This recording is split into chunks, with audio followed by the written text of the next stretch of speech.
Hey everyone, it's me, and with me is a returning guy, fan favorite. Hello! I'm that guy. You may also know me as Pokesave from the Loud House musical. Yes, what parts are you playing, Pokesave from the Loud House musical, aka that guy? I am playing Clyde and Bobby. And Chunk. Who has like 3 lines. Yeah. Anyways, this is kind of in a middle thing, as you know my reviews we're retooling them into a new series coming up. So now this is kind of the midpoint because we, about 2 hours ago, went to see I don't know how to describe this actually. A very interesting movie, I should say. It's called Dorbies. Making Decisions. Why won't they go away? Why the slogan is why they won't go away is because the memory won't go away. Yeah, Dorbies will haunt my nightmares forever. I'm sorry for showing you that. Yes, I'm sorry you showed me that. Okay, so what was the movie we actually went to see just a few hours ago? The movie we actually went to see just a few hours ago was Kubo and the Two Strings. Leica Film, I think, was it their fourth movie? They did Coraline, they did Paranorman, they did Box Trolls, and now this one. Yeah. I, as a Leica fan, am happy to say this was the first one I actually saw in theaters. I saw Coraline way after it was released. I saw Paranorman right when it came out on DVD. Still haven't seen Box Trolls, and then I went to see Kubo. Yeah, and Kubo, frankly, was amazing. It was fantastic. Well, okay, everyone, whatever you're doing, drop it and go see Kubo. It needs your money. Yes, it is fantastical. Go see that over, I don't know, War Dogs or Sausage Party. Those things don't need your money. Yeah. This needs your money. Exactly. Because Kubo isn't doing that strong right now, but it deserves it. It really needs your money more than those aforementioned movies. I believe that they put all of their money into making the film good as opposed to advertising, which is a thing that I think a lot of movies suffer from today. Yeah, they seem to do a lot of that. Like the movie Ed Wood, one of my personal favorites. Fantastic movie, but they didn't have enough for advertising, and they didn't have enough to even keep it in theaters for very long. Mm-hmm. Or Gem and the Holograms. They took that out after like 2 weeks. Gee, I wonder which one's better, Kubo or Gem? Gee, I'm kind of thinking Gem here. I don't know. Okay, so Kubo was something amazing. Mm-hmm. So, would you care to describe the story? I would care to describe the story, actually. So, it's about a boy named Kubo. No shock. It's fascinating, I know. So, Kubo is this kid with a big legacy. He's the boy who lived. Well, Voldemort actually is in this movie. Yeah, actually. We'll get to that later. Yes. By the way, no spoilers for the first part. Yes, of course. So, this is the no spoilers section. Mm-hmm. Kubo's a kid, and he has to go find pieces of armor in order to defeat a big evil dude. Mm-hmm. That's pretty much the basics of it. He is aided by a monkey, a beetle man, and a little paper thing. Yeah. Because Kubo has a special power. Kind of his power. He has this shamisen. I think that's what it's called. I believe it's a shamisen. I'm not positive. By the way, this is all about... Clearly, this is obviously based in a certain country, Vatican City. Yes. This is all based in Vatican City. It's Japan. Yes, it's very Japanese, and you can tell. And it takes place during like a Japanese festival. Mm-hmm. So he has a shamisen that, with it, he can bring to life like paper, leaves, basically anything light like paper. Yeah. And he's living with his mom who has memory problems. Yeah, and he goes into town, and he likes to tell stories with the accompaniment of his little magic origami sculptures that he creates with his shamisen. But he never completes the stories, because he has to get home before dark, or else the big evil thing of the story will come and get him. We don't want to reveal too much, because spoilers. Not quite yet. Yes. We'll get into that later. But that basically is the plot, and then, of course, he has to, in order to defeat the evil thing, he needs to find the sword unbreakable, and I forget the other thing, is the breastplate... Invulnerable, I believe? Breastplate invulnerable, and then the helmet impenetrable. I think Something that's what like it is. that. And then, of course, when he's telling the story, I love this part. There's like this guy, like 30-year-old man who's getting so into the story like a little kid. Yeah. Remember that when he was talking about the sword unbreakable? It's the sword unbreakable! Oh no, don't end the story, Kubo, no! Oh, I need to know the end! People need endings! And and which is kind of ironic. But anyways, we'll get to that. That was hilarious. And one thing I do have to note, they promote George Takei a lot in the previews and in the poster. He has like 4, maybe 5 lines in this movie. But the lines that he does say are very good. Yeah, they are very good. Because you are made of stupid. So Kubo goes on this big adventure with the monkey, the beetle, and the paper guy, along with his imaginary friend Dorgle, who is not in the movie. Yes. Fortunately, Dorgle is not in the movie. Yeah. Okay, so what makes Kubo so good? What makes it worth of your hard-earned money, or if you're too young, your parents' hard-earned money? I think it really comes down to 2 things. A, the animation, which is fantastic. And there are movies that have great animation, like Paranormal and Nightmare Before Christmas. This is the best stop-motion animation I've ever seen. Yeah, same. I was really impressed, with their water effects and the attention to detail, everything. Okay, so the water, big idea has always said the hardest things to animate are fur and water. And they do both. They do both, and the water in this is amazing. Yeah, it's fantastic. The first shot of this took my breath away. Yeah, it was awesome. It had me gripped from the very beginning. Yeah. Anyway, the second reason why you should go and see it is the story. Like, the whole plot has to do with stories and all that, but the story itself, which has to do with stories, is a very good story. And it's not kind of the thing where it's like never-ending story, like we're all part of a big story. It's really hard to explain the story element. Without really, giving out spoilers, at least. which we'll talk about later. Yeah. So the animation for this, first off, their attention to detail is amazing. Mm-hmm. The reflection in people's eyes and on various shiny objects. And there's a part, I don't want to give too much away, they're fighting this skeleton beast. Yeah. The detail on that thing is, you can see every little crevice and crack in that thing. Yeah, it was awesome. I mean, granted, the model was giant, Mm-hmm. as we saw in the credits. They showed how they built it. Yeah. That thing is amazing. Mm-hmm. And all the character models, like the beetle guy has little scuffs on his armor. Yeah. Very nice touch. Even the paper guy, I don't know if that was CG or stop motion, because the CG, there is CG in this movie. It's so good that it looks like stop motion. Yes. I think that it was stop motion, but I'm not positive. I know the paper folding was CG. Yes. When it folds, but there was so much in there that was amazing. Yeah. And then, of course, there's the story itself. It's very gripping, and it doesn't do the cheap thing where it's like cop-outs. Like, I'm not going to give any specifics, but if someone dies or if someone loses something or if something gets lost, they don't do the cop-out thing where it magically shows up at the end. Yeah. When something's lost, it stays lost. When someone's dead, they stay dead. That kind of thing. Spoiler alert, by the way. We're not saying who is dead. Yeah. I like movies that can do that. Like Inside Out, when the imaginary friend fades away. Bing bong. Yeah, Bing Bong, which I should know, that's my favorite Pixar movie. When he fades away, they don't bring him back, which actually, tangent here, they could bring him back. Just recall a memory with him in there and he'll probably reappear or something. Yeah. Anyways, this is not Inside Out, this is Kubo and the Sorcerer's Stone. Yeah, we're getting off topic. It's not actually Sorcerer's Stone. And one little thing that bugs me is that he doesn't have 2 strings on the shamisen, there's like 3 or 4. Yes. So, in the entire thing, well, the movie is called Kubo and the 2 Strings. Not the Sorcerer's Stone. Correct. And instead of it being 2 strings on his shamisen, he has... Excuse me, hang on, there's a dog barking. Sorry about that, she means well. Yeah. She's a cute dog, but... Anyway, so... it's called Kubo and the 2 Strings, and yet on and yet on the shamisen that he carries around, he has like 4 or 5 strings, or however many are on a shamisen, I guess. 45. So anyway, a little spoilers, nothing like too major, but near the end of the movie, he gets down to like 3 strings, I think. Yes, 3 strings, and they each represent something. I'm not going to go into that because spoilers. So, it's never really 2 strings. Like, when he's stringing it, he has 2 strings and then he puts on a 3rd, but that's about it. The movie lied to us, but they actually didn't. It was something a lot more clever than that. Yeah, it was very symbolistic, and I loved it.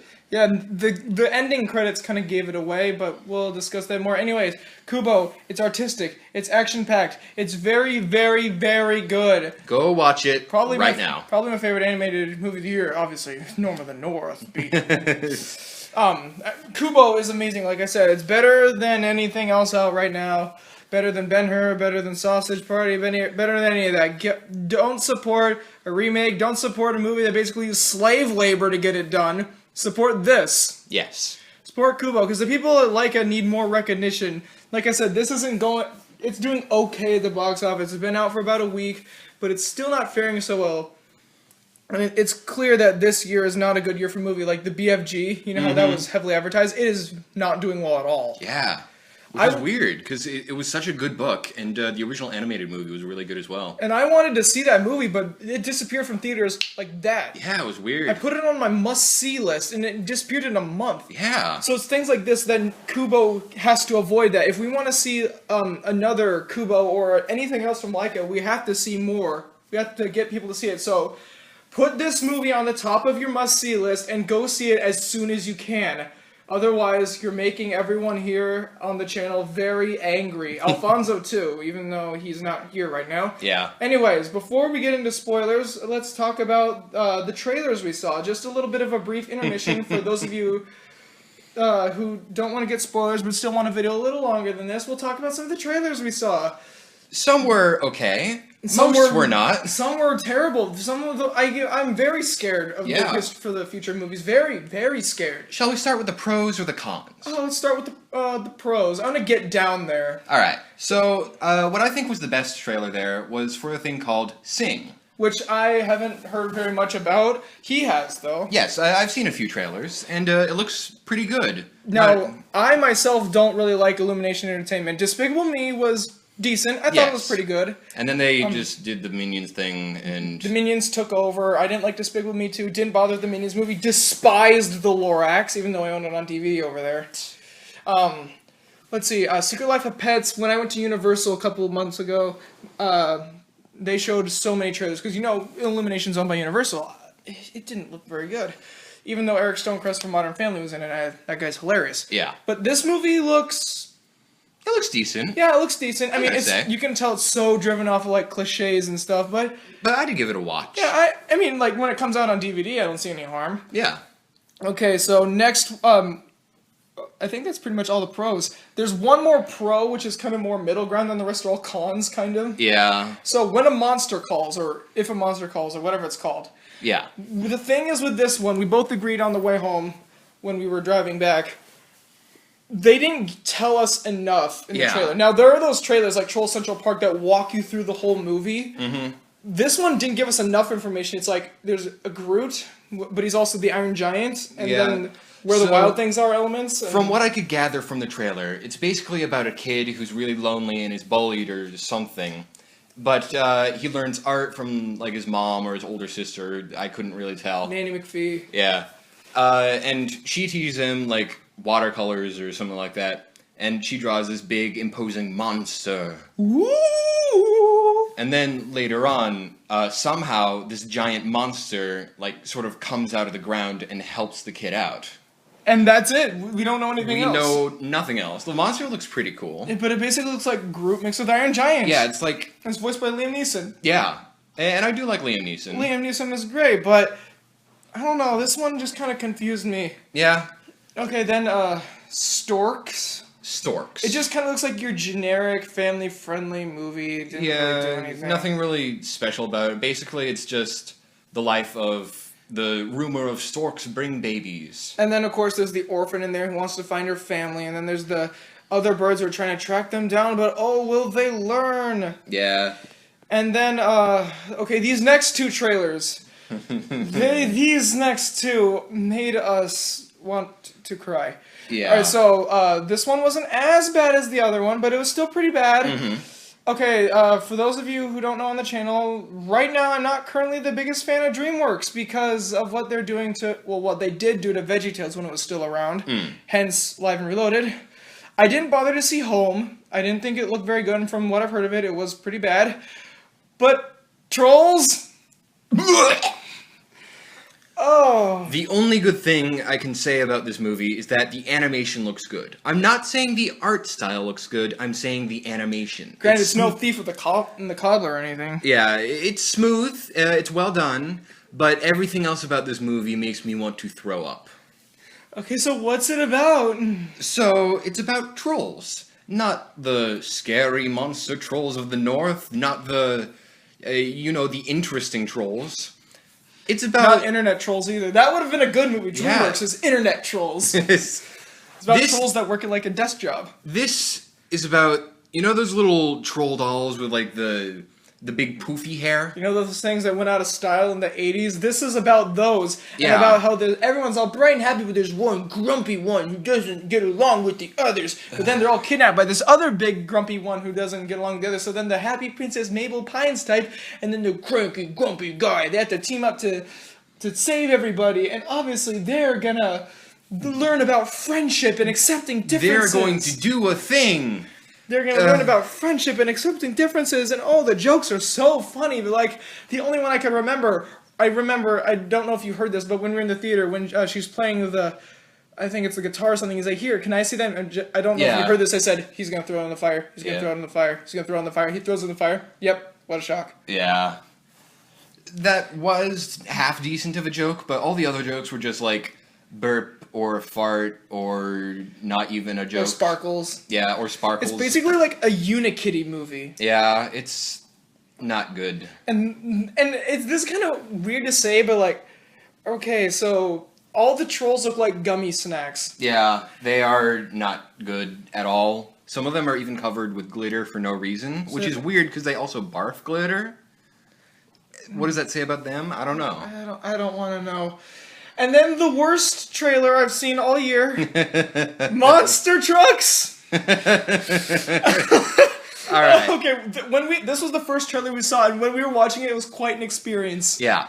So it started off okay. It started off as sort of an ET thing. There's a weird alien monster thing Which looked like Toothless from How to Train Your Dragon. combined with an octopus. Yeah, so it's like, okay, what's a famous octopus? Okay, tentacle... Toothless. Okay. Whatever. Point is, it looks kind of cute, kind of creepy, I guess. But also very, very fake. Yeah, it does look pretty CG. Anyway, so... Pretty CG. That was horrible. Especially there's a scene, I'm just going to mention this, in the trailer. Look up the trailer. Because he's in the car, there's a girl who's trying to shove him into the glove box. That is the worst CG I've seen in a long time. You can see her hands just floating there. She's not touching anything. Yeah, it's bad. It was awful. Anyway. But it gets worse. Yeah, so this dude finds this creature, and, like, the government's after it or whatever, standard alien stuff. And this dude finds it hiding out in his car. And he starts to get along with it somehow instead of not blowing its brains out or something. Anyway, it likes to live in his car. And also wants to go back home. You can't forget that. Yeah, it wants to go back home, E.T. style. E.T. good movie, this not. So he sort of lets the monster just sort of stay in his car. And then somehow the monster sort of powers the car because it's got all these tentacles that fill all the spaces, which somehow makes it a working car. I don't know, it's like its engine or whatever. And then there's more of them, and then they try to race to get back home while the big bad government tries to hunt them down. Okay, this is going to seem random, but I have a point. Do you remember a few years back this movie, Earth to Echo? Do you remember when that came out? Yeah, I think so. I never saw it. Nobody did. Because everyone knew it was just ripping off E.T. and it bombed miserably. Yeah. This is this all over again, only it's like Transformers, E.T., and How to Train Your Dragon mixed into one movie. Now... okay, I like How to Train Your Dragon. E.T. is okay. Transformers, I actually haven't really seen that, but I don't care. It's not very good. Yeah, I always joked with my dad when we were at Universal that the ride was better than the actual movies, but... It very much is. Yeah, but anyways, it's like those mashed into one thing. It's... Yeah, it's not good. And it's coming out in January. As we all know, January is the dumping ground of bad movies. Okay, spoiler time. So if you don't want spoilers, get out of here and give us your money. Mm-hmm. Okay.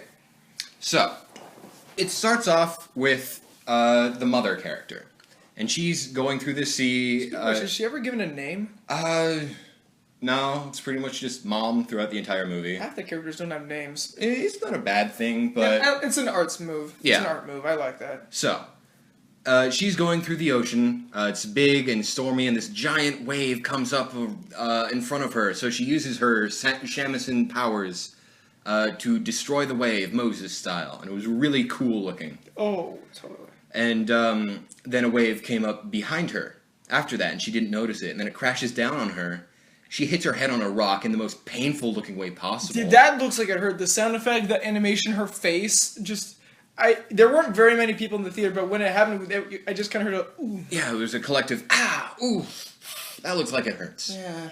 Anyway, so she washes ashore and gets knocked unconscious and stuff. She washes up on shore, and she hears a baby cry, and she crawls over to a package that she had in her canoe. And it's her baby, and this is Kubo. And he's missing an eye. Yeah, he's missing one eye. And it's fresh, like it's a fresh wound. Yeah, and so she just sort of cuddles him for a while, crying, and then time skipped forward. And then she's pretty much in a comatose state, 24/7. Yeah, she's in, like, you can tell that the hit on the head caused her some pretty severe brain damage. She doesn't really talk, she doesn't really move, she's just kind of there, and then there's just Kubo, who's there having to take care of her because she can't take care of herself. She's like a little child. Yeah, he's basically the support of the family because his father ain't there, his mom's in a really bad state.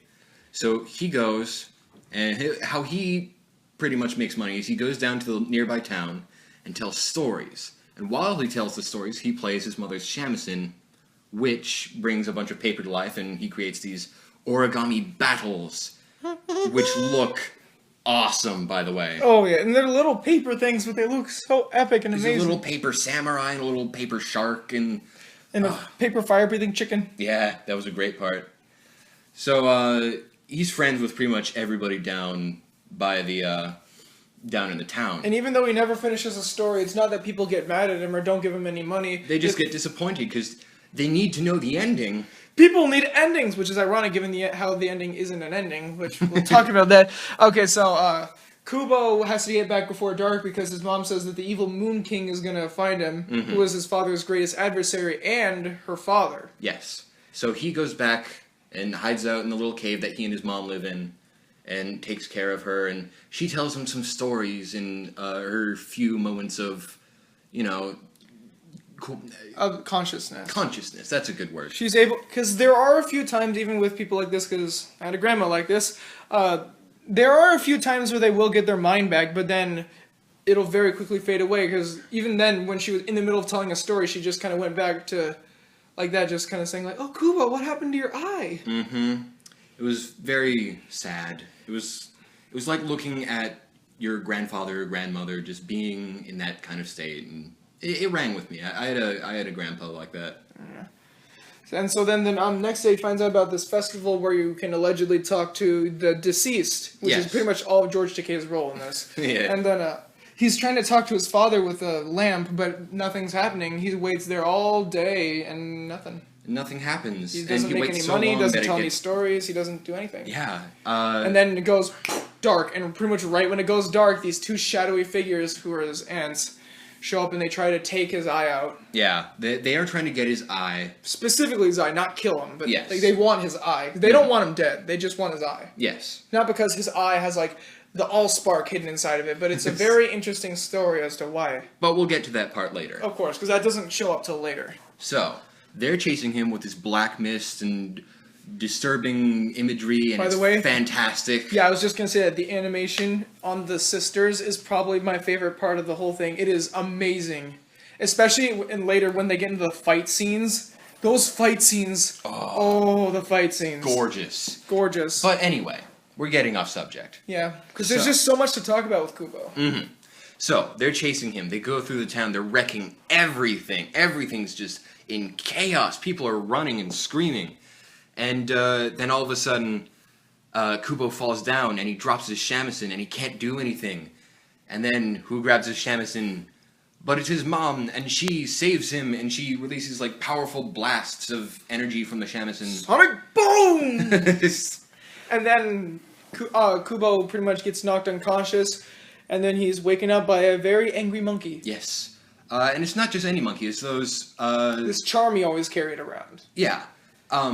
Brought to life. And you might be thinking of classic jungle monkey or whatever. No. These are those guys that hang around in Japan in the really cold areas.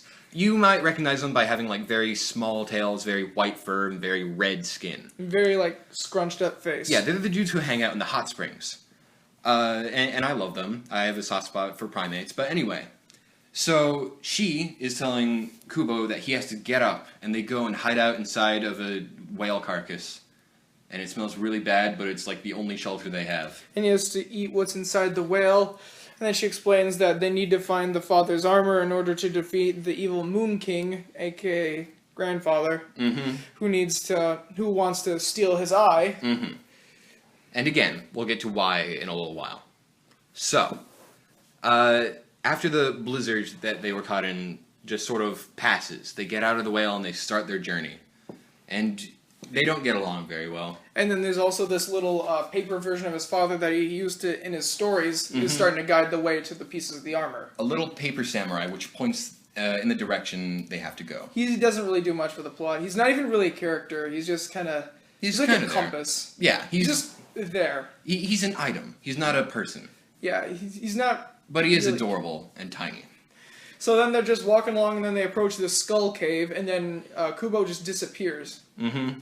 And the monkey goes running after him because it's her duty to protect him. That was what his mother wanted. She used the last of her magic to create a guardian. This monkey. This guardian to protect Kubo at all costs. Yes, and she can see in the distance there's this weird sort of bug creature that's about to attack him. And then Kubo runs over to the monkey and says, "Wait! He's not after me. He's the Tick!" He is the Tick. He pretty much is the Tick. Yes. He's a big, bumbling bug guy with a very bad memory, not very smart. He is the Tick. Yes. So what it is a dude called Beetle. He doesn't have a name. Yes. He is a half-man, half-beetle who is cursed to have none of his previous memories and to be half-bug. All he remembers from various flashes that just come back to him is that he used to work for Kubo's father, who was a great samurai. And, he wants to protect Kubo because of that. He also remembers how to fight, and he is very good with a bow and arrow. But anyway. Yes, and the monkey doesn't trust him at all. At all. But then they go on their merry way anyways.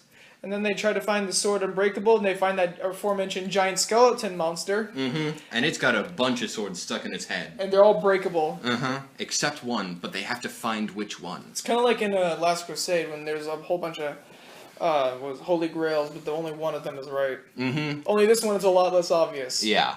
And also in this one, they're getting attacked by a giant skeleton. Yeah. Which was fantastic, by the way. The action scene in that was just so well done. But it's going to get blown away by what's to come. Yeah. And so then they find the sword Unbreakable, then they go along to this beach, and the monkey and the beetle are arguing about... that kind of sounds like a joke. So the monkey and the beetle are arguing about how to cross the lake. And when they're arguing with each other, this was kind of going on in my head, gee, they're kind of like a married couple. Foreshadowing. And then it was right then and there, I realized it, but I'll talk later. Alright, anyway, so while they're arguing, Kubo uses his shamisen to create a boat out of leaves. Because the monkey wants to walk around the lake, which will take too long. It'll take like days. And the beetle wants to swim, which is too risky. So, Kubo comes up with a solution and just creates a giant boat out of leaves. And, they start sailing. And then they start bonding with each other. It's very nice, but then they find that the breastplate is hidden underneath this lake. But there are also these eye demons that, if they look into your eyes, they'll entice you with a bunch of things that you want to see and a bunch of truths and secrets in order to get you to drown. Yeah. They want you to stay down there forever. And drown. Yeah. So Kubo goes down there and he gets the breastplate, but he looks into the eyes and then finds out a certain secret. Yes, but we'll discuss that after the action. And then while the beetle guy's also down there, not doing a very good job, one of the one surviving... one of the sisters... Yeah, one of the sisters. That attacked him before Yeah. attacks the monkey. Yeah, she attacks the monkey, and then they're talking about the mother's betrayal and basically her backstory. But then the monkey says something that confirmed my first suspicion. Mm-hmm. She's...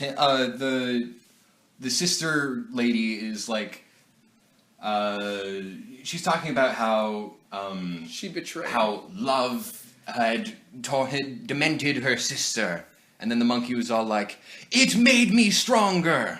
The monkey is Kubo's mother, reincarnated. And that's the secret that Kubo learns when staring into the eye demons. Mm-hmm. Beetle saves Kubo. They get back up onto the ship. And they talk about her backstory. Yes.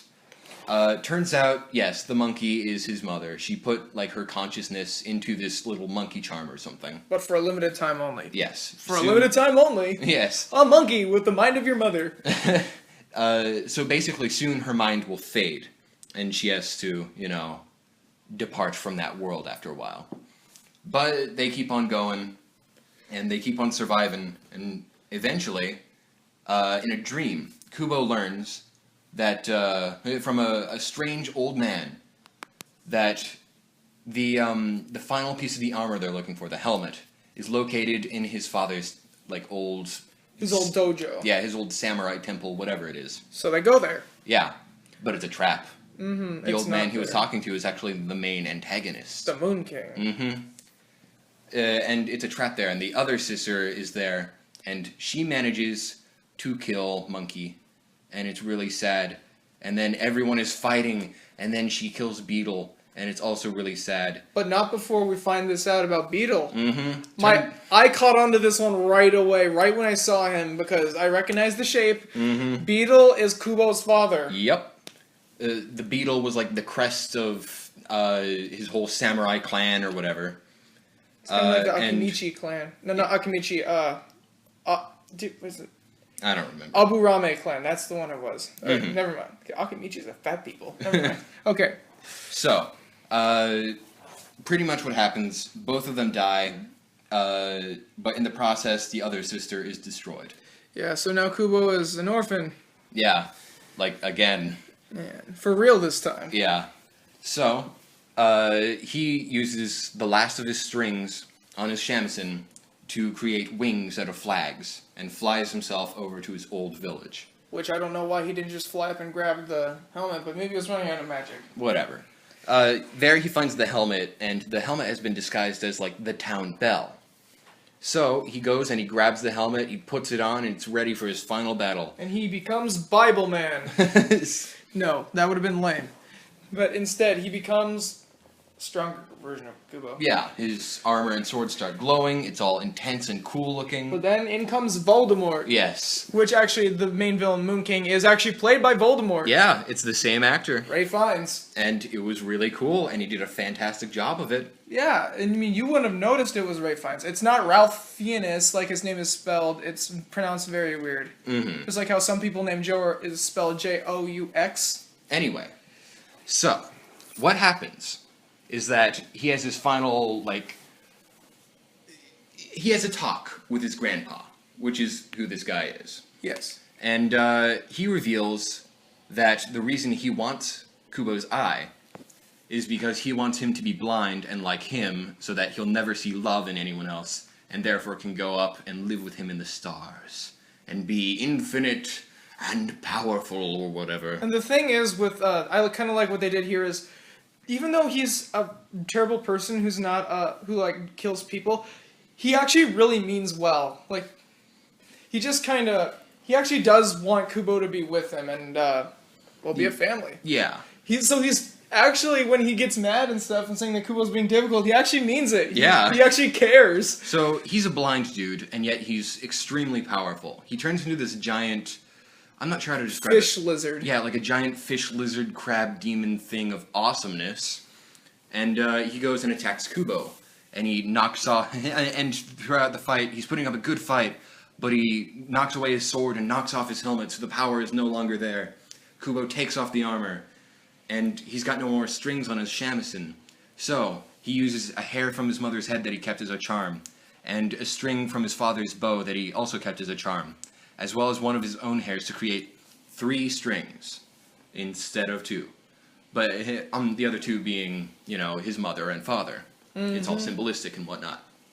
And he uses those final 3 strings to create a big, powerful blast thing, which brings, the deceased relatives of all the village people's ghosts or whatever. All the loved ones back to life. And it also reforms him back to his old self before he died. Mm-hmm. It reforms old Voldy into not so Voldy. And he doesn't remember anything. Yeah, he has no memory.